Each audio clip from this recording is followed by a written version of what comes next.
yo quiero contarles que hoy día entonces vamos a ver el tema de la certificación por defunción en caso de COVID. Tenemos como invitada a la doctora Carmen Cerda y a Adriana Latorre, que es la abogada encargada del área de Valparaíso. Sin más preámbulo, porque tenemos que aprovechar el tiempo, le voy a dar la palabra a la doctora Carmen Cerda para que podamos ver su presentación, donde al principio vamos a dar un contexto general y respecto a cómo debe ser una correcta certificación. Doctora Carmen Cerda, usted me va indicando y yo le voy pasando las presentaciones, las láminas. Bueno, gracias por venir a todos, a los que fueron alumnos míos y por supuesto a los que no. Gracias también a Falmet por la invitación. El certificado de defunción es un documento que tiene importancia legal y por eso es que nos pone un poco ansioso a todos. Y es muy entendible, pero sabiéndolo usar, es bastante más sencillo y soluciona un problema que es tanto de salud como un problema social. ¿Para qué sirven los datos del certificado de defunción? Sirven para fines estadísticos, es decir, saber quién se murió, digamos. Por otra parte, epidemiológicos, saber qué enfermedades son las más prevalentes y por lo tanto en qué basar las acciones de salud pública. Todo lo que se hace en el Ministerio de Salud, por ejemplo, de policlínicos que se arman, como el de hipertensión arterial o de diabetes, hay muchas acciones de salud que no se hacen aquí en Chile porque en realidad no hay de ese tipo de enfermedades aquí como enfermedades tropicales, por ejemplo. Entonces, todo lo que figura en el certificado de defunción sirve como base para las políticas de salud pública. Y también sirve para fines legales. Por ejemplo, el registro civil da un pase de sepultación en tanto tiene un certificado de defunción emitido por un médico. Y hay otra serie de implicancias legales que son más sutiles y más ajenas al ejercicio de la medicina, como temas de herencia, temas de seguros, etcétera, etcétera, pero que también finalmente pueden ser importantes, sobre todo desde el punto de vista social. Me pasa la siguiente. Básicamente hay dos grandes tipos de muerte para fines legales. La muerte natural, es decir, aquella debida a enfermedad, y la muerte violenta, en que podría haber participación de terceros. Podría, pero podría no. En nuestro país, a diferencia de lo que ocurre en otros países, la muerte violenta siempre es objeto de autopsia médico-legal. Hay otros países en que, por ejemplo, hay un médico que va al lugar y dice, a mí me parece muy claro que no hay participación de terceros a pesar de que hay una asfixia por ahorcamiento, por ejemplo, entonces él mismo otorga el certificado de defunción. Acá no es así, ¿ya? Y de la muerte natural lo más importante es que se extingue la personalidad jurídica, es decir, esa persona ya finaliza su existencia, no finaliza su existencia con el último suspiro, curiosamente, sino que fallece cuando está firmado el certificado de defunción para fines legales. La siguiente, esto no se asusten porque va a ser muy cortito y después vamos a responder a todas las preguntas que ustedes hicieron. ¿Cuándo dar el certificado médico de defunción con el diagnóstico de COVID-19? Es un poco distinto a lo que ocurre en tiempos de no pandemia, por ciertas indicaciones que ha dado el ministerio, ¿ya? Y empezamos entonces con que sí hay que darlo si el paciente es conocido, si se tienen antecedentes suficientes sobre la enfermedad que lo aquejó, ¿ya? Y si es una causa suficiente de muerte. Por ejemplo, si uno está atendiendo a un paciente con un cáncer avanzado, es muy posible que se pueda morir por esa causa. Pero ahora a raíz de la cantidad de casos que ha habido, se ha agregado otras indicaciones del Ministerio, que es, por ejemplo, si una persona tiene, previo a su muerte, antecedentes clínicos de fiebre, tos, disnea, es posible, aún sin el examen de PCR, certificarlo como una muerte por COVID, ¿ya? Entonces, o si el PCR está tomado y no está informado, que es algo que se repitió en las consultas que se habían hecho. Entonces, el diagnóstico de COVID-19 sigue siendo clínico, a pesar de todo lo que se ha dicho acerca de los exámenes de laboratorio. En la práctica, la certificación de las defunciones por COVID sigue siendo clínica, ¿ya? A eso se debe agregar un examen físico que no tenga signos de trauma, por ejemplo. O sea, si tiene un TEC evidente, va a primar el asunto del TEC y va a ser una autopsia médico-legal, ¿ya? O si hay una asfixia, antecedente de una asfixia, marcas en el cuello. Entonces, se da en todos los casos que hay síntomas previos a la muerte de índole respiratoria, si hay una enfermedad grave conocida, si hay un PCR positivo o no ha llegado el PCR pero se tomó, o es contacto o tiene antecedentes de viaje a una zona donde ha habido contagios por COVID. Y, entonces, si no hay signos de trauma, asfixia o intoxicación, se procede a hacer el certificado de defunción. No se hace si el sujeto estaba previamente sano, o si es una muerte sospechosa de criminalidad, por ejemplo, un fallecido en la calle, que nadie tiene ningún antecedente, o si se trata derechamente de una muerte violenta. Eso es un resumen súper resumido, pero en la práctica funciona. La siguiente. Otra pregunta que era bien recurrente era cómo derivar fallecidos al servicio médico legal. Y reconocemos tres posibles situaciones. Uno es del domicilio. Otro es desde un lugar público, como podría ser el trabajo, como podría ser la vía pública, como podría ser una playa, un campo, etc. Y la otra situación es desde el hospital o clínica. Desde el domicilio, normalmente el médico puede ir, digamos, y si no hay ningún antecedente, como por ejemplo que la orden en que se tomó el examen de COVID o el antecedente que estaba tosiendo, qué sé yo, si no hay nada de eso, desde el domicilio la misma familia hace el aviso al Ministerio Público y el fiscal entonces se hace cargo y el médico no hace absolutamente nada. Desde un lugar público, el médico no da el certificado de defunción, pero es raro que lo llamen a él. Antes llamen a carabineros, a PDI. Ahora, desde el hospital o clínica, que es lo más recurrente, es que el médico deriva al servicio médico legal cuando ya hay un antecedente, por ejemplo, de un trauma, o de una asfixia, o de una intoxicación.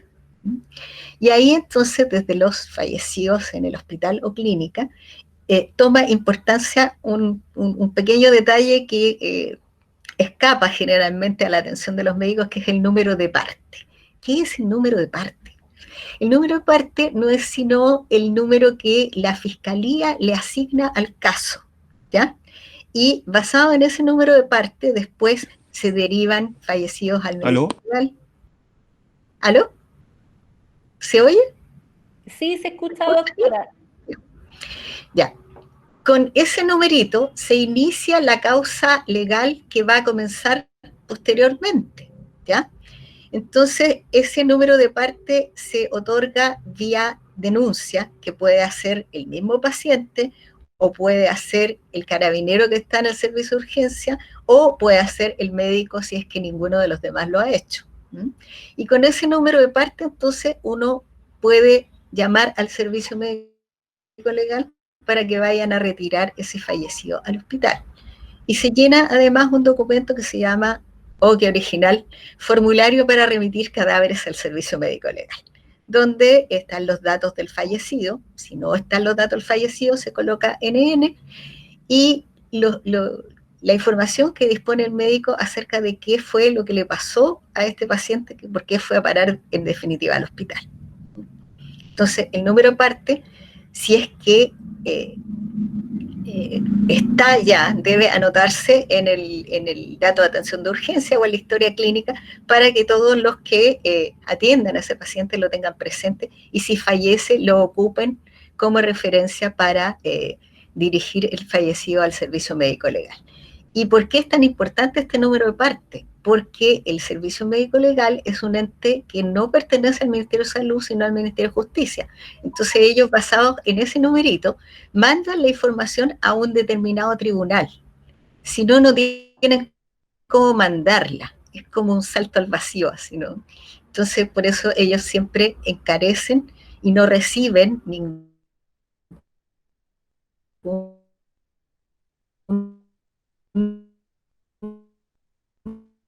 Doctora.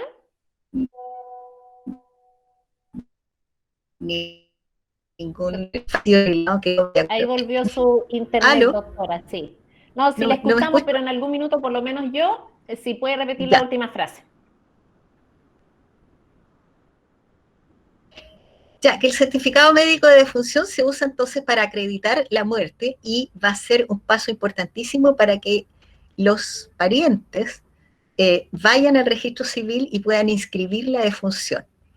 Y ahí entonces el oficial del registro civil les da el pase de sepultación que permite que el cadáver vaya a dar a un cementerio. ¿Mm?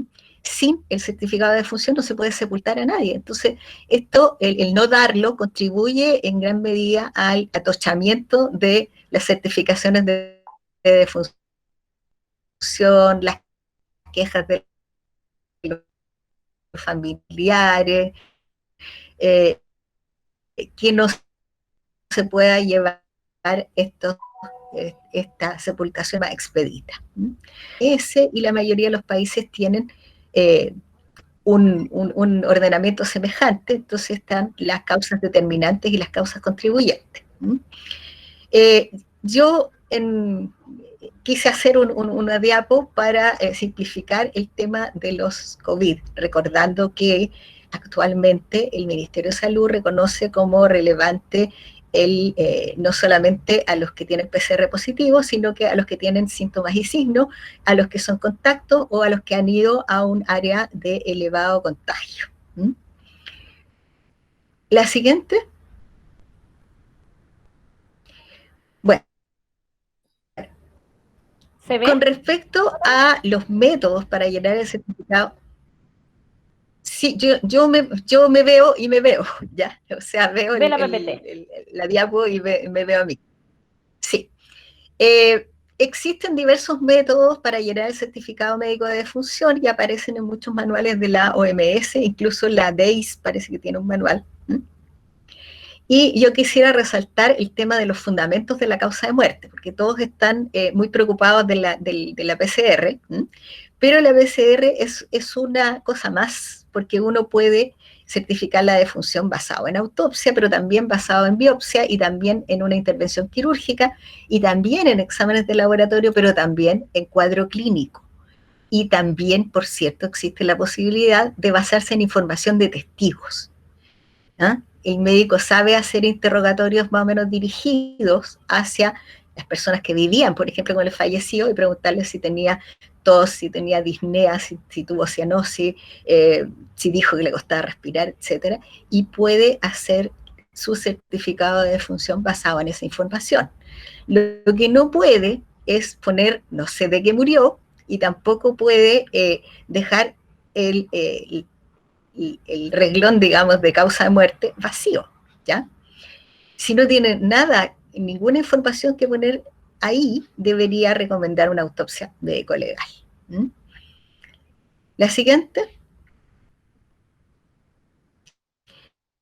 Bueno, entonces yo fabriqué un ejemplar de certificado de defunción con uno, como debería quedar, digamos, si uno va a diagnosticar una infección por COVID-19. La causa inmediata en general se ha visto y en todo el mundo y en todos los papers que yo he leído, una insuficiencia respiratoria aguda. Y neumonía bilateral, ya sea comprobada clínicamente, radiológicamente o por otro tipo de examen, debida a o como consecuencia de infección por COVID-19. O sea, así debería verse nuestro certificado de defunción en casos de COVID-19. Ya sea que lo hayamos comprobado por exámenes de laboratorio o exámenes de rayo, o solo por el cuadro clínico. Entonces, el tema es que, como médicos, lo que no podemos hacer es que nos pregunten ¿y por qué usted puso ese diagnóstico? Y no tener ni siquiera un cuadro clínico definido. Pero si lo tenemos, no hay problema de colocarlo. La siguiente. Otra cosa que preguntaron bastante fue dónde conseguir formularios de certificado de defunción. Bueno, la respuesta es muy simple, esos están en el registro civil. Y se pueden pedir en el registro civil, aunque normalmente en los hospitales están en los servicios de urgencia y en los servicios de anatomía patológica. Ahora, esos servicios también piden reposición de formulario al registro civil cuando se les acaba, ¿ya? Y si todo lo anterior falla, normalmente las funerarias tienen también certificados de defunción, y si es que uno necesita uno, también puede pedírselo al servicio que contrate la familia para llevar este fallecido a sepultación. Ahora, si uno da certificado de defunción en el hospital, es muy simple. Todas las cosas que yo le estoy contando son experiencias de vida, no son cosas leídas en ningún libro. Si uno da un certificado de defunción en un hospital, no hay problema porque normalmente se timbra con el timbre del servicio o el timbre del hospital. Cuando dice firma y timbre del médico. Pero si uno da certificados en su consulta o en domicilio, uno debe colocar su propio timbre. Entonces, el mejor regalo que le pueden hacer a un médico que se recibió y empieza a ejercer es un timbre con los datos del médico, para que pueda colocar entonces su propio timbre en sus recetas y, por supuesto, también en los certificados de defunción. Creo que esta es la última. Efectivamente, doctora. Muchas gracias por la presentación. Mientras bajo la presentación de la abogada, quiero contarles que la... Yo la puedo transmitir. ¿Sí? María, no te preocupes. Sí. Funciona ya. Entonces dejo de presentar acá y les cuento mientras se prepara Adriana, que la doctora tiene, como se habrán dado cuenta con su presentación, tiene una amplia trayectoria en el tema de medicina legal. De hecho, ella es la actual directora del Departamento de Anatomía y Medicina Legal de la Universidad de Chile. Hace clases al respecto tanto en la Universidad de Chile como en la USACH. Y yo entiendo una trayectoria de muchos años, doctora, así que lo que se notó mucho en su presentación, que tratamos o ella trató, de que vaya a responder las consultas que ustedes no hicieron. Sin perjuicio de ello, vamos después de la presentación de Adriana, a hacer algunas consultas precisas que nos llegaron a través del formulario. Así que ahora doy el espacio a Adriana con su presentación para que nos cuente un poco desde la perspectiva legal la importancia que tiene el certificado de defunción. Adriana es abogada de la Pontificia Universidad Católica, tiene un diplomado en Derecho de Salud de la Universidad Diego Portales y actualmente está cursando un magíster en Derecho también en la Pontificia Universidad Católica de Valparaíso. Así que de Valparaíso tenemos conectada a Adriana, quien ahora va a pasar con su presentación. Muchas gracias, Adriana. Buenas tardes ya. Luego de estas pequeñas interrupciones técnicas que tuvimos, me siento tremendamente famosa por haber sido hackeada, así que vamos a partir hoy día con esta presentación, y yo les voy a contar desde el punto de vista más bien legal, ya que nos aclaró la doctora desde el punto de vista médico-técnico los vericuetos del certificado de defunción. Vamos a conversar desde el punto de vista legal acerca de este tema. Lo primero que vamos a aclarar es que, si bien es cierto nos hallamos en un estado de excepción constitucional, nos hallamos en un estado de pandemia, la regulación jurídica desde lo legal del certificado de defunción es la misma de siempre. Nos rige el mismo decreto desde el año 1970. Y eso hay que tenerlo claro, porque es un tema que es fundamental que los médicos conozcan y que suele enseñarse en los primeros años de la carrera de medicina, y no siempre ustedes lo recuerdan, porque en general no es el momento en el que le prestan más atención, y cuando lo necesitan no necesariamente lo tienen fresco. Entonces, ahora es el momento en el que cobra importancia, porque probablemente muchos de ustedes van a tener que, lamentablemente en el contexto de la pandemia, certificar defunciones, no estando necesariamente muy habituados a hacerlo. Lo primero que vamos a preguntarnos es, ¿cuándo puedo yo certificar o cuándo es necesario que intervenga el servicio médico legal? La pregunta aquí fundamental ¿es la muerte de interés médico legal o no? ¿Cómo vamos a determinar esto? Es resorte del Ministerio Público, de la Fiscalía, determinar frente al hallazgo de un cadáver si esta muerte es de interés médico legal o no. La policía, ya sea carabineros o investigaciones, se va a encontrar con este cadáver y en virtud de la información que encuentren en el sitio del suceso, le van a informar a la Fiscalía los signos que hayan en este sitio y van a determinar si existe un interés médico legal en esta muerte o no. Si hay un motivo para sospechar que la muerte fue resultado de un hecho punible, el fiscal va a ordenar la realización de una autopsia. Y esa autopsia la va a efectuar el servicio médico legal. El servicio médico legal va a levantar el cadáver y se va a realizar una pericia tanatológica. Cuando se determina que existe una posibilidad, un indicio de que esta muerte es resultado de un hecho punible, cuando hay indicios, cuando hay una sospecha de una participación de terceras personas. Y esto es cuando del examen del cadáver se puede tener sospechas de que existe un traumatismo, una asfixia o una intoxicación. De hecho, si ustedes les piden que certifiquen una muerte y al observar el cadáver ustedes ven alguno de estos indicios, no pueden certificar y de inmediato tienen que dar aviso a la policía. Eso es lo primero que tienen que determinar.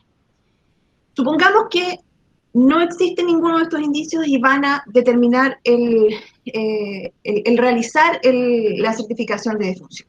¿Estoy obligado o no estoy obligado? ¿Puedo hacerlo o no puedo hacerlo? Vamos a esa materia. Entonces, como les decía, la normativa que nos rige en este sentido es el artículo 141 del Código Sanitario, el decreto del Ministerio de Salud 460 del año 1970, que es el reglamento para el otorgamiento del certificado de defunción, y la única norma especial que se ha dictado en tiempos de pandemia al respecto es un ordinario de la Subsecretaría de Salud Pública y de la Subsecretaría de Redes Asistenciales que fue dictado el 6 de mayo, que adiciona, que incorpora una nueva obligación para aquellos médicos que certifiquen que la defunción se produjo con ocasión o en relación al COVID, ordena que den notificación inmediata a un correo electrónico de este tipo de certificados al Ministerio de Salud. Pero no hay nada novedoso al respecto, nada más que eso. Vamos entonces a la normativa. El Código Sanitario prohíbe inscribir en el registro civil las defunciones e inhumaciones de cadáveres si no se justifican las causas del fallecimiento mediante un certificado del médico que lo asistió en la última enfermedad. A falta de este certificado, corresponderá extenderlo al Servicio Nacional de Salud en las condiciones que determine el reglamento. Vamos entonces a este reglamento. El reglamento es muy casuístico y si ustedes, los invito en este momento a darse el tiempo, el trabajo de leer el reglamento, de manejarlo, porque es importante, es bastante claro, y les va a permitir ilustrarse de cuándo pueden, cuándo deben y cuándo no pueden certificar una defunción. Vamos con la regla general, que es el artículo 1. Todo médico que asiste a una persona que fallece está obligado a extender el certificado de defunción señalando la causa de muerte. Este es el caso general. Ahora, ¿qué pasa?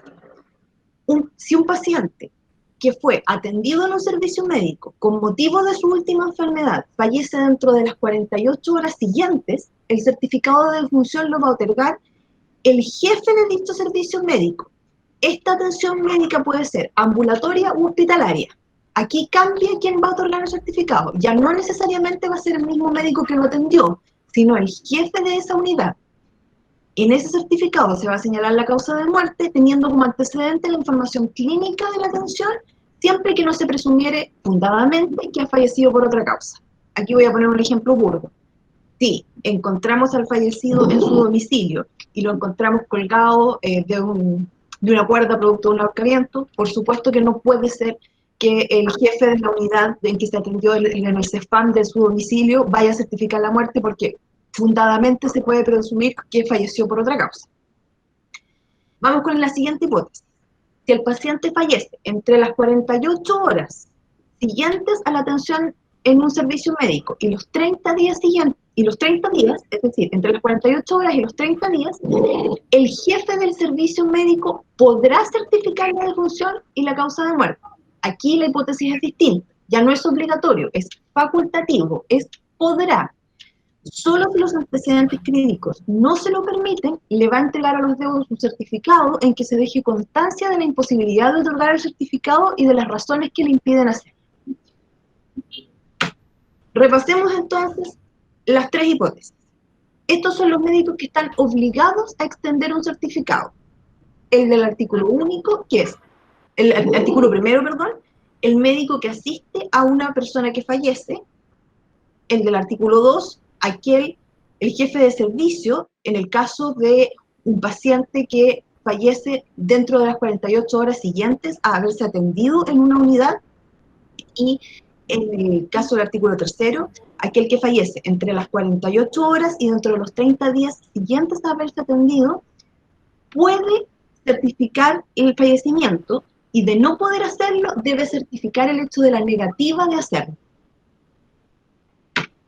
¿Qué pasa si alguno de estos médicos que están obligados a hacerlo no lo realiza? Hay distintas sanciones.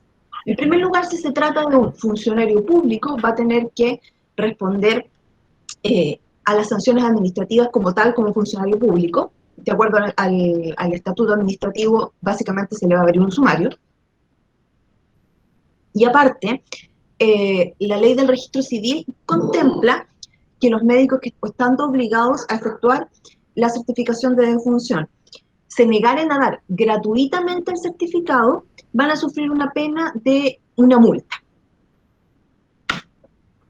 Vamos ahora a el caso del paciente que fallece después de los 30 días siguientes a haber sido atendido en un servicio médico o que no fue atendido por ningún médico. En este caso, quien puede otorgar el certificado de defunción es el director del hospital dentro de cuya jurisdicción se produjo el fallecimiento, basándose en los antecedentes proporcionados por los parientes más cercanos o las personas que viven en la morada o en el domicilio del difunto. En este caso, el director del establecimiento del hospital puede disponer el examen del cadáver por algún profesional del establecimiento cuando la certificación de la defunción se haga en función de la información recabada por estos terceros van a firmar el certificado de defunción junto con el médico, y es importante señalar que el director del hospital puede delegar esta facultad en otro médico. Generalmente se va a hacer en el jefe del servicio de urgencias o en el jefe del turno, pero puede hacerlo en cualquier otro médico del establecimiento. En este caso, el médico puede negarse a extender el certificado si de la interrogación de las personas o de la inspección del cadáver no se le proporcionan antecedentes suficientes que permitan determinar la causa de muerte. Y si de la inspección del cadáver o de los antecedentes que recabe le cabe la duda, le puede presumir que el fallecimiento no se debe a causas naturales, debe abstenerse de certificar la muerte, debe notificar el hecho al director del hospital y este debe a su vez remitir los antecedentes al Ministerio Público o al tribunal respectivo. Ahora bien, ¿qué pasa si no existe ningún médico para efectuar la certificación? En ese caso, a falta de la certificación, se puede inscribir la muerte a través de una declaración efectuada por dos testigos en el registro civil, al frente al oficial del registro civil, y en este caso se omite señalar la causa de muerte. Esto es un resabio de la legislación, porque recordemos que este decreto es del año 1970, época en la que no existía la misma cobertura médica de hoy. Hoy día no se ocupa este mecanismo supletorio y las certificaciones de muerte son en su gran mayoría efectuadas por un certificado médico, ya sea extendido por el médico de la familia de cabecera o por el médico tanatólogo o el médico perito del servicio médico legal si se efectúa una pericia. Esto no es un mecanismo que se ocupe con habitualidad y en realidad es algo que queda más bien para la historia. Pero de todas maneras se lo señalo porque existe. Entonces, vamos con lo que les mencionaba yo, que es la novedad en relación a la instrucción de la Subsecretaría de Salud y de Redes Asistenciales en relación a la instrucción a los médicos que certifiquen la muerte debido a o relacionado a COVID-19. Una vez que efectúen este certificado de defunción, deben comunicarlo de inmediato por vía de correo electrónico al correo fallecidos.covid@minsal.cl con una foto o con un archivo PDF del certificado de defunción. Y esto fue una instrucción que se dio a partir del 6 de mayo a fin de llevar la estadística de los fallecidos por COVID de manera más expedita, más rápida y no esperar a que tenga que llegar al procesamiento de los datos de los certificados de defunción hasta el DEIS del Ministerio de Salud. El mismo ordinario nos define cuál es la muerte debida o relacionada con COVID. La muerte debida a COVID va a ser la defunción que a juicio del médico sea resultado de un cuadro clínico compatible con un caso COVID, que cuente con PCR positiva o esté en espera del resultado. Y relacionado con COVID va a ser una defunción que a pesar de tratarse de un caso de COVID con prueba PCR positiva o en espera de resultado, a juicio del médico que certifica, el COVID no es responsable directo del fallecimiento, pero sí pudo haber contribuido a la causa de muerte principal. Eso es lo que les puedo comentar en relación a este decreto. El decreto va a quedar a disposición de ustedes para que lo puedan estudiar y conocer. Los invito a interiorizarse en esta materia. Yo sé que para ustedes no es lo más amigable y lo que en general les puede parecer más atractivo. Ustedes están dedicados a sanar pacientes, a salvar vidas. En general no es la parte más amigable del ejercicio de la profesión, pero la certificación de la defunción también es parte del acto médico y como tal tiene que ser realizada de acuerdo a las normas de la Lex Artis y por eso nos interesa precisamente educar en este sentido y poder ayudarlos a efectuarlo como corresponde y a perderle un poco el miedo también a la realización de esta parte del acto. Mariela, por favor, adelante, cuéntanos lo que quieras seguir a continuación. Estaba sin micrófono y sin cámara. Ahora sí, les quiero agradecer la participación de los médicos y recordarles que efectivamente todo este material va a ser compartido en sus correos electrónicos y posteriormente estamos empezando a desarrollar algunos resúmenes de preguntas frecuentes y también los subimos a nuestro sitio web, también compartimos por Twitter, así que toda esta información va a estar. Sin embargo, también hay algunas consultas que queremos hacerles, pese a que fueron muy completas las presentaciones de nuestras especialistas invitadas y lo agradecemos mucho. Quiero redundar que no, aunque vamos a abusar con ustedes para hacerles algunas consultas reiterativas, pero para que no queden dudas.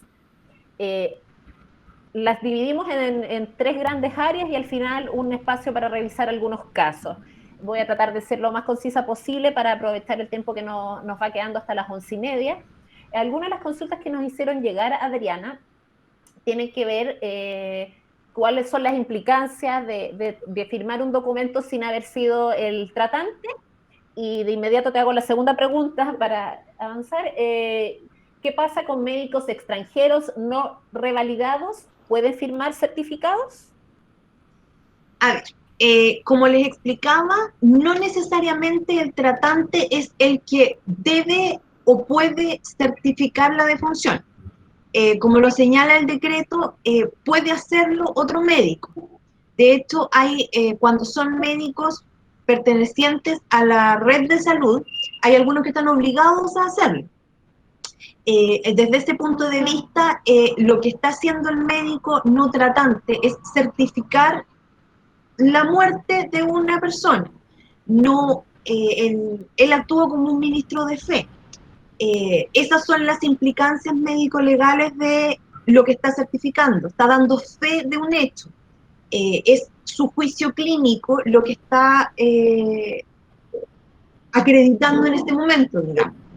Lo que puede ocurrir en el futuro es que sea llamado como en calidad de testigo a explicar qué es lo que él vio y a partir de qué antecedentes le permite concluir aquello si es que en el futuro existe alguna causa, alguna investigación en el que se ponga en duda o se cuestione o sea necesario investigar esa muerte. ¿Ya? Esas serían las implicancias médico-legales. En relación a los médicos extranjeros, desde el minuto en que la autoridad los autorizó a ejercer la medicina en Chile sin el UNACOM, los autorizó a efectuar todos los actos médicos que ello implica, inclusive el extender certificados médicos, ¿ya? Así que pueden hacerlo.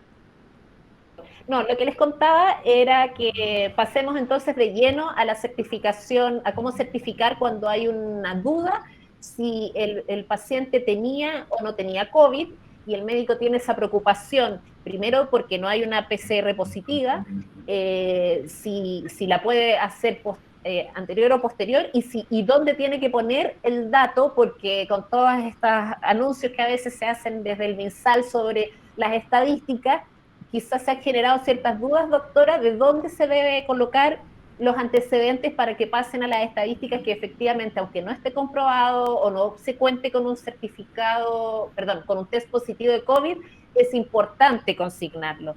Doctora. Bueno, con respecto a eso, debemos estar conscientes de que nos podemos equivocar. Si nos equivocamos, pero había ciertas razones para que nos equivocáramos, no importa. ¿Ah? Ya lo conversamos ayer con Adriana, con Juan Carlos Bello, etc. Siempre va a haber un margen de error. Y de hecho, con esta indicación del Ministerio, que se notifiquen los casos que podrían ser con COVID o por COVID a este correo de fallecidos@minsal no sé qué, necesariamente la estadística se va a distorsionar. Necesariamente. El gold standard del diagnóstico de la causa precisa y necesaria de la muerte es la autopsia, ¿ya? Pero resulta que hay test falsos positivos, hay test falsos negativos, entonces tenemos que contar con eso, ¿ya? Y tenemos que seguir viviendo con eso. No, la gran mayoría, no sé si hay algún servicio de anatomía patológica en Chile donde estén haciendo autopsias clínicas de pacientes COVID. Por lo que yo sé, yo soy patólogo también, la gran mayoría de mis colegas no han rechazado hacer autopsias COVID y en general muchas otras autopsias, porque hace varios años, digamos, no hay una gran ocupación, vamos a decir, por las autopsias clínicas. Y por otra parte, porque son escasos los servicios donde existen la costumbre y las condiciones para usar las medidas de protección que podrían ser necesarias. Entonces, chicos, los entiendo, ¿ya? Pero eso implica que el gold standard no se va a cumplir, ¿ya?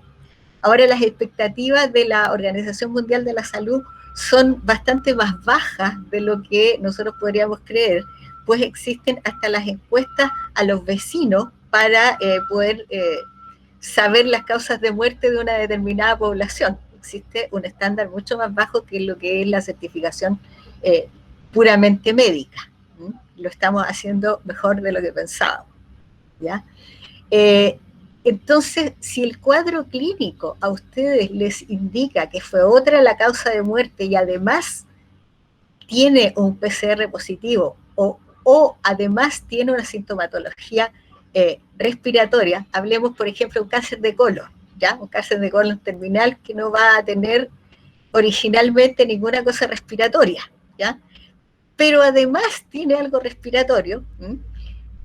Y una hemorragia digestiva baja que era así como lo que lo terminó por causar la muerte, podríamos ahí poner, por ejemplo, cáncer de colon terminal y el COVID como causa asociada, ¿ya? Si el asunto vamos a tener que poner COVID y ya así como, ¿no? Lo que no podemos hacer, vuelvo a repetir, es no tener ninguna base para el diagnóstico que estamos poniendo en el certificado de defunción. Y evidentemente si un médico extranjero está contratado por el servicio o está cumpliendo algunas funciones o fue autorizado para ejercer la medicina de alguna manera, aún sin una COM, está dentro de sus facultades realizar certificados de defunción, ¿ya? Una cosa que se me olvidó mencionar es que todavía los certificados de defunción son tan antiguos que se hacen con calco. Entonces, una de las cosas terribles que le pueden pasar a uno es quedarse sin calco cuando va a hacer certificados de defunción, ¿ya? Entonces, todas estas variaciones de si acaso uno va a contribuir a la estadística, son asumidas por el ministerio en la medida que el ministerio recomienda que se notifiquen los casos por o los casos con, ¿ya? Y entonces la responsabilidad pasa del médico al ministerio, ¿no? ¿De acuerdo? De acuerdo, doctora. Siguiendo con la parte clínica, digamos, cuando no hay certeza si efectivamente la causa inmediata fue el COVID, porque no está el test o es originario de... ¿Dónde debe colocarlo dentro del papel, doctora? Cuando hay otra, como usted puso un ejemplo en el cáncer, por ejemplo, pero también hay muchas sospechas de COVID, ¿dónde debería ir cada uno de los diagnósticos clínicos? Bueno, como causa originaria, sospecha, inmediata. A ver, si hay un antecedente de compromiso respiratorio agudo, previo a la muerte, aunque el médico no haya estado presente, o hay antecedentes de que se tomó el examen, seguramente que le tomaron el examen porque algo respiratorio tenía, todas esas cosas se pueden certificar como muerte por COVID, ¿ya? Insuficiencia respiratoria aguda, o sea, el modelo que yo les planteé en la diapo. Ahora, si no hay ningún antecedente, sería una muerte súbita, y por lo tanto entonces sería médico legal. ¿Ya? Ya, perfecto. Entonces, si hay algo, se certificaría por COVID. Si hay definitivamente otra cosa y se instaló el COVID encima, se certifica como la otra cosa, y se pone como causa contribuyente COVID. Y si no hay ningún antecedente, muerte súbita y va a servicio médico legal. Ahora, alguien preguntó por ahí que los carabineros no habían querido que le hiciera el certificado de defunción. Pasa, yo fui médico de la Policía de Investigaciones, médico criminalista, y esa decisión en el fondo no es de los carabineros, sino que es del Ministerio Público, ¿ya? Los carabineros están obligados a informar al fiscal cuando tienen una concurrencia por un fallecido. Y el fiscal les dice que continúen con el procedimiento. Entonces, si se desencadena ese procedimiento antes que aterrice el médico, esto va a terminar sí o sí con un no certificado de defunción del médico y con una llevada del cuerpo al servicio médico legal. Puede ser que llegue el médico junto con, o un poco antes que los carabineros, o como me pasaba a mí, digamos, que yo llegaba a veces y llamaba yo al Ministerio Público y decía, ¿sabes qué? No hay signo de intervención de tercero, así que ¿por qué no esperamos que el médico le dé el certificado de defunción? Hay otros países en que el médico criminalista hace el certificado de defunción cuando se da cuenta de que no hay intervención de tercero, pero en nuestro país no. Entonces, el criterio del Ministerio Público en el fondo es el que dice que tiene que ir al servicio médico legal, porque ya se hizo la denuncia, porque ya se desencadenó la investigación. Hay algunos fiscales que dicen, no, prefiero esperar que llegue el médico tratante o el médico del consultorio, qué sé yo. Alguien preguntó por ahí también si acaso el timbre del SAPU o del consultorio era válido para firmar el certificado de defunción. Sí, por supuesto. Ahí quedé. Gracias, Dora. Adriana, cuando hay un equipo conformado, y en el caso, además, en el chat nos consultan, y en el formulario también venía, ¿quién, cuando no hay un médico solamente que atendió a la persona, sino que son varios, o en este caso que pone una médica en el chat, ni siquiera lo vio, llegó de forma posterior, nadie lo había hecho y ella en su buena voluntad lo hizo. ¿Estuvo bien? ¿Actuó bien? ¿O dentro de un equipo hay alguien que tenga como por prioridad No, no necesariamente va a haber como un orden de prioridad no hay ninguna reglamentación, la ley no habla de alguien que tenga que hacerlo específicamente. A veces hay dentro de la organización, dentro de los hospitales, de los servicios, ciertas protocolizaciones internas. Habría que estar a esas o a instrucciones internas que se hayan dado por parte de las jefaturas, si es que está organizado de esa manera. A esas instrucciones habría que estar. Lo óptimo, lo óptimo, Adriana, sería que hubiese un protocolo, porque me imagino que lo que puede pasar es que todos se laven, o sea, diga, pues yo, el de al lado yo tampoco, y al final nadie hace el certificado. Exactamente. Lo óptimo es que existan estos protocolos, Adriana, doctora. En general lo que sucede es que quien termina llenando esto es el jefe del turno o el jefe de la... en general es el jefe del turno, el que termina haciendo estas labores. Pero lo importante es recalcar que efectivamente esta es una parte de las funciones de los médicos y está dentro de su lex artis, ¿no, doctora? Así es. Sí, de más que sí, o sea, lo ideal, lo que dice en aquel reglamento que citó Adriana al principio, es que hay una delegación que no está ordenada, sino que más o menos sugería, es decir, si no está el director del hospital, es el jefe de turno de la urgencia, pero de ahí hacia abajo puede ser cualquiera. Lo ideal es que cada servicio se regule a sí mismo, diciendo, alguien preguntaba por ahí, ¿y qué pasa si el director del consultorio no es médico? Lo ideal es que esa persona por escrito delegue en algún médico que haga esta función de llenar los certificados de defunción, claro. Porque él no lo va a poder hacer por profesión, digamos. Claro. Pero muy a menudo se da esto de que no haya esta delegación formal por escrito, entonces lo hace el que está por ahí nomás.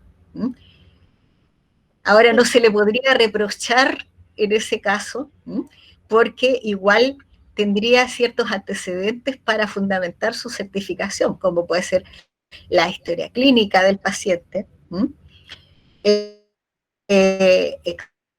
exámenes de laboratorio, radiología o antecedentes proporcionados por la familia. Entonces ya todos tuvo fiebre, le dolía aquí, le dolía allá, y más o menos sacar la conclusión de lo que pasó. Uno suele ser más hábil en eso de lo que cree. ¿Y se puede delegar a un profesional del área de la salud? Por ejemplo, está muy ocupado, no. Lo llaman para que vaya a domicilio a dar un certificado, puede mandar a un TENS, a otra persona.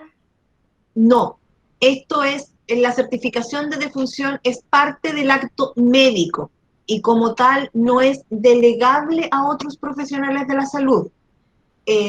Yo sé que lo que estoy diciendo puede sonar impracticable, puede ser poco útil, puede sonar un poco utópico en un servicio lleno de cosas que hacer, que están sobrepasados, que están sobrecargados, pero lo que ustedes están certificando, lo que ustedes están poniendo su firma es parte del acto médico y como tal no es delegable.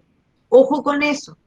Si están atochados de tareas, representen a su superior con la ayuda de los abogados de Falmer, como siempre nos hemos invitado a hacer este tipo de cosas, pero no caigan en la mala costumbre de delegar funciones en personas que no son médicos, porque esto es parte del acto médico.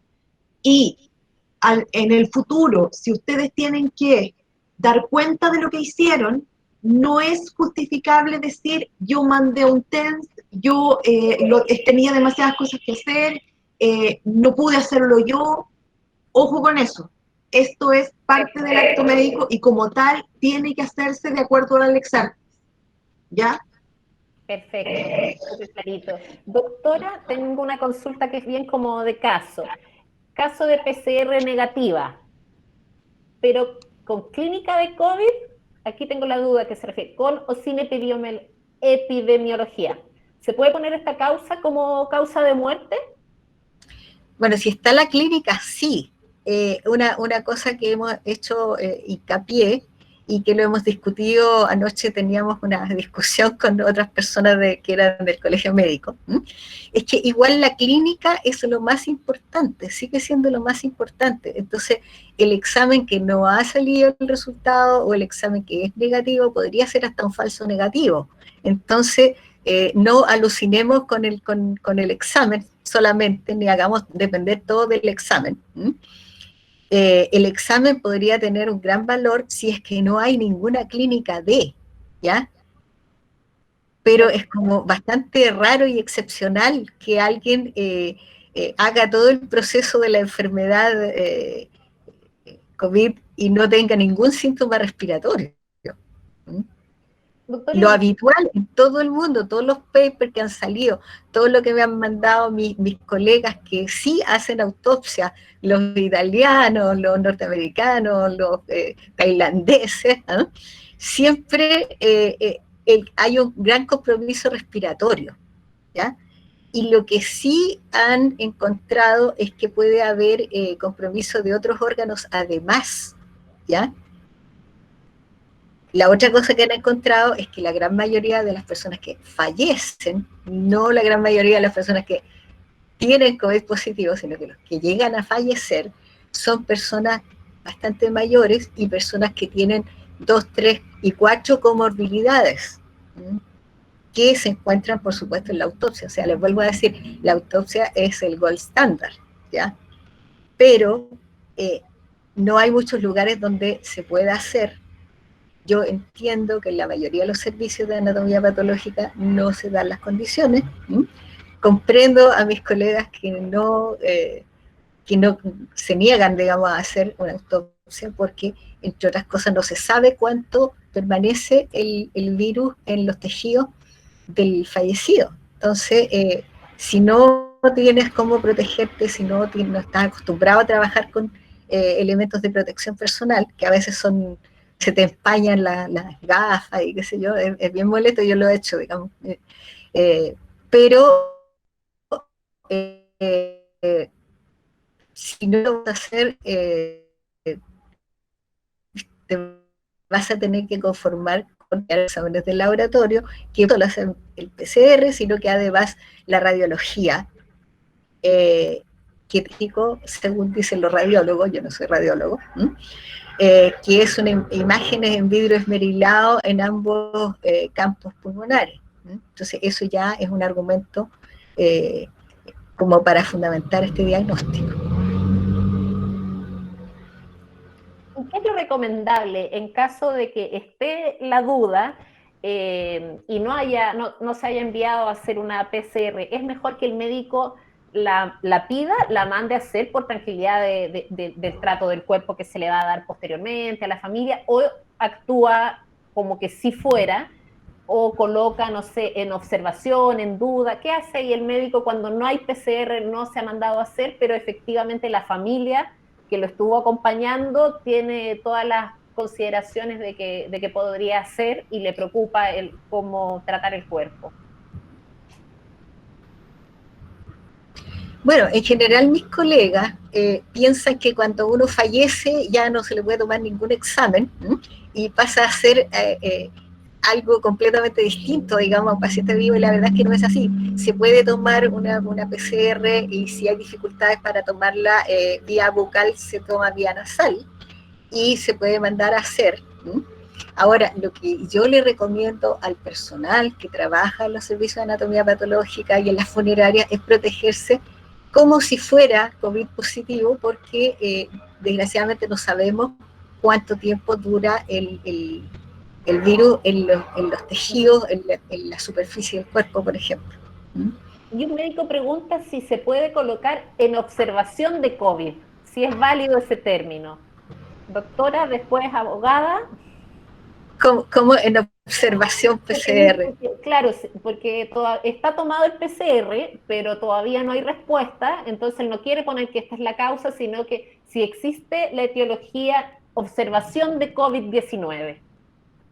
Como etiología, no, porque las OPS son aquellos diagnósticos que todavía no se han hecho.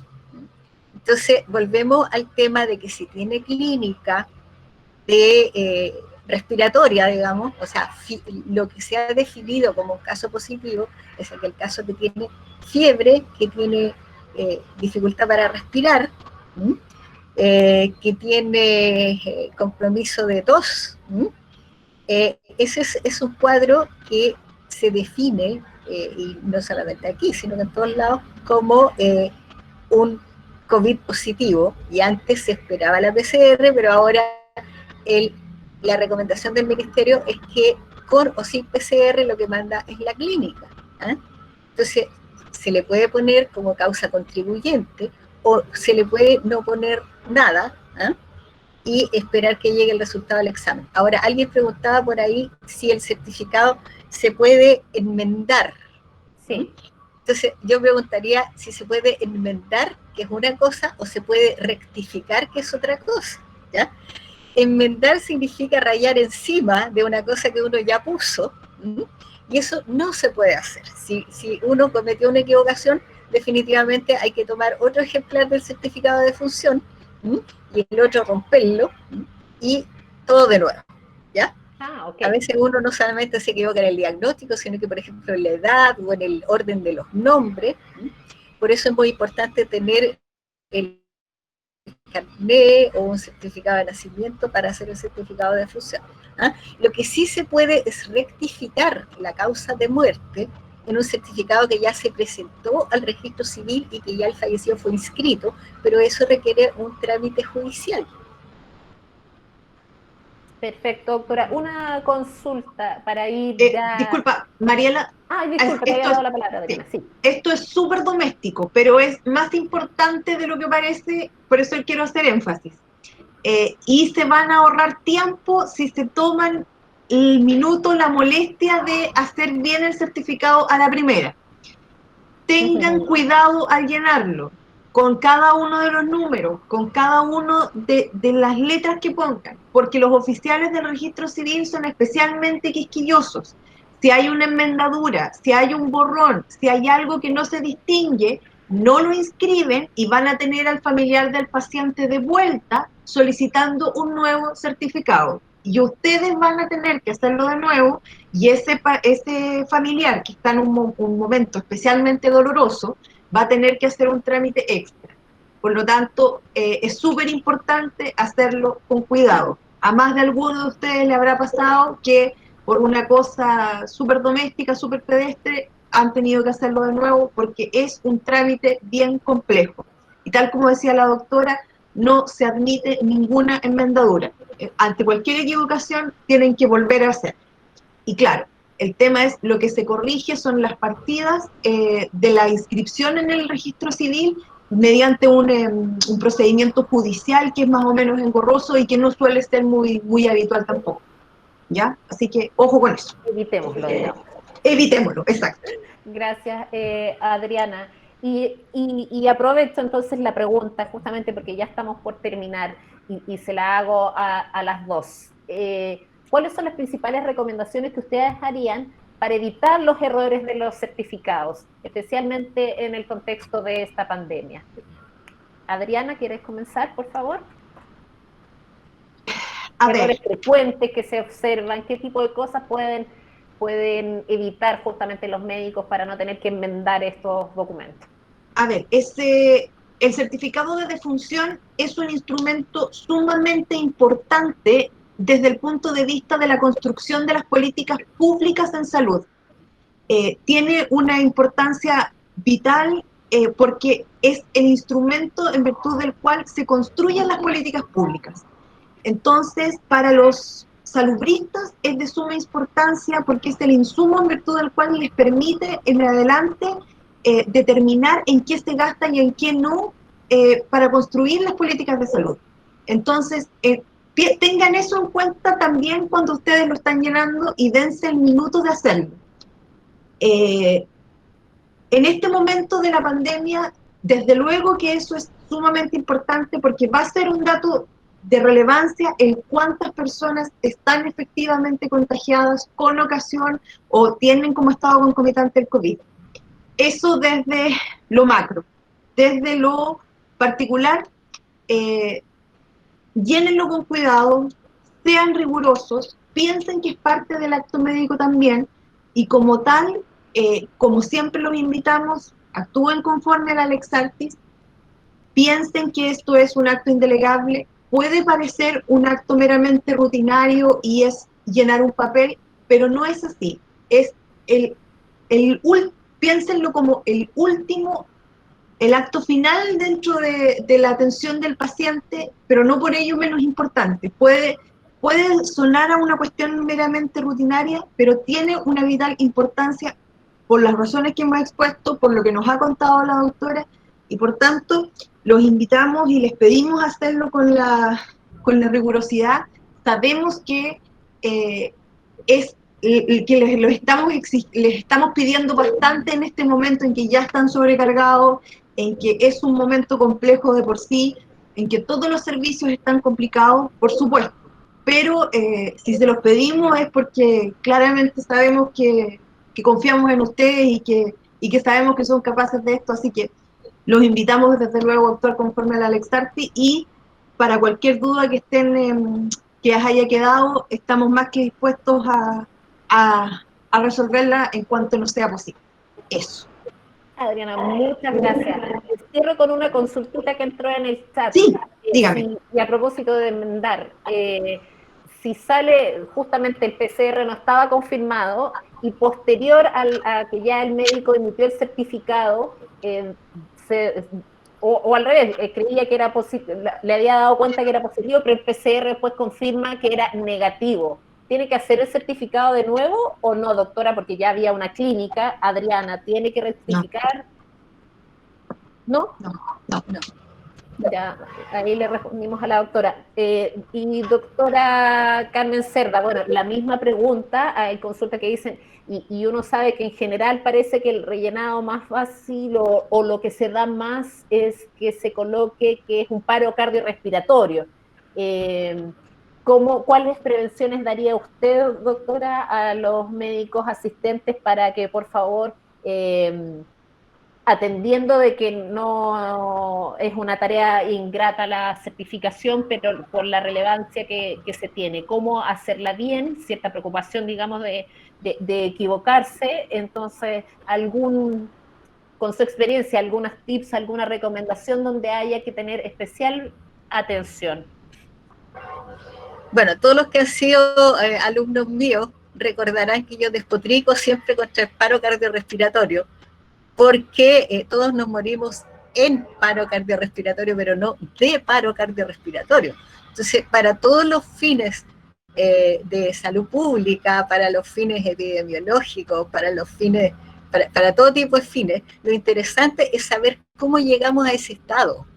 Y por lo tanto, entonces la clínica previa a la muerte es lo importante, ¿ya? Ahora, una cosa, digamos, que yo les diría a mis colegas patólogos, es que no hay que mezclar las categorías funcionales. Por ejemplo, arritmia cardíaca, no se puede poner como un diagnóstico anatomopatológico. Ya dejó de tener arritmia cuando ustedes lo ven, ¿ya? Entonces, los patólogos hacemos diagnósticos morfológicos, de hallazgos de cambios en los tejidos. Los clínicos hacen diagnósticos funcionales, es decir, de compromiso de órganos y sistemas. Ambos son válidos, pero cuando uno le pone patólogo al certificado de defunción, tiene que dar diagnósticos morfológicos. Y cuando uno es clínico, ya sea médico tratante o director del consultorio o lo que sea, pone diagnósticos funcionales. Si uno tiene un electrocardiograma que dice arritmia, está bien poner arritmia. Insuficiencia cardíaca, arritmia, qué sé yo. Pero no paro cardiorrespiratorio. Porque no ayuda a nada. ¿De acuerdo? Muchas gracias, doctora. ¿Quiere agregar algún tema más? Bueno, para las preguntas que no se alcanzaron a contestar, yo puse mis correos, el institucional y el personal, y cualquier otra inquietud que me puedan hacer llegar a través de Falmet, ningún problema, yo se las contestaré personalmente. Muchas gracias por la invitación. Como nos dice la doctora Carmen Cerda, hay muchas preguntas que ustedes pueden sentir que no alcanzamos a tocar, tuvimos que partir un poquito más tarde, entonces no hay problema, por favor, en que nos escriban y nos remitan sus consultas, si son casos muy específicos que se tengan que revisar. Recuerden que para eso cuentan con Falmet. Quiero agradecer especialmente a la doctora Carmen, doctora Carmen Cerda, su participación, su presentación, el contenido que ella expuso, así como todo este video, va a estar a su disposición en un par de días más en nuestro sitio web, y además se los enviamos a sus correos electrónicos previa inscripción. Es muy importante, por favor, que se inscriban en el formulario, y que en adelante les vamos a enviar el link directamente a ustedes a sus correos para evitar cualquier filtro de información. Así que es muy importante, por favor, que se inscriban a las charlas. Nosotros vamos a continuar con este ciclo todo junio, todo julio, los jueves a las 11, y les vamos a estar informando oportunamente los temas. Así que agradezco también a nuestra abogada, y con ella a todo el equipo de abogados que tiene la Fundación, que están día a día detrás de este trabajo para resolver las consultas que ustedes nos hacen. Muchas gracias a las personas que se conectaron hoy, y nos vemos el próximo jueves. Muchas gracias. Ahí veo algunas manitos, y nos vemos entonces el próximo jueves a las 11. Doctora, le mandan muchas felicitaciones acá. Y Adriana, gracias por responder el chat, que estaban pendientes acá el equipo periodista, pero ahora vi que también estuviste atenta al chat, así que se agradece. Okay. Hasta Universidad luego. de Concepción veo ahí, grande, mi universidad. Se ven algunos aplausos aquí. Sí, hartos aplausos y vítores para las entrevistadas. Gracias, adiós. Nos estamos viendo. Chao, chao. Chao.